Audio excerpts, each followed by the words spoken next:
Another question from, in regards to, this one is to do with property insurance.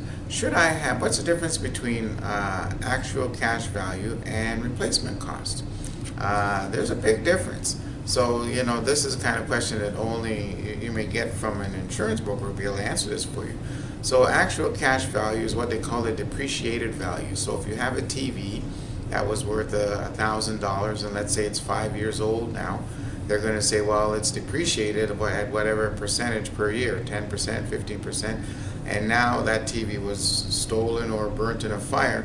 They will say, okay, since that TV is 5 years old, it's only worth about maybe $500, and that's what they will give you. That's what they call actual cash value. Now, if it's replacement cost, that's what you should always insist on when you're getting property insurance, replacement costs on your contents, guaranteed replacement costs on your home.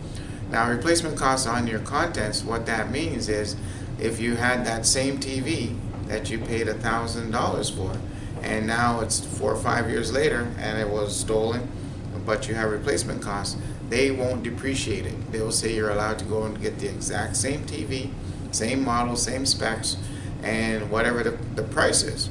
So if the same TV costs $1,000 still, or more, they allow you to replace the item with a new item.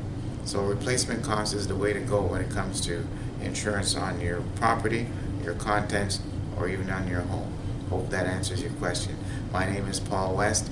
I'm with Bethel Insurance Brokers, 905-683-2323.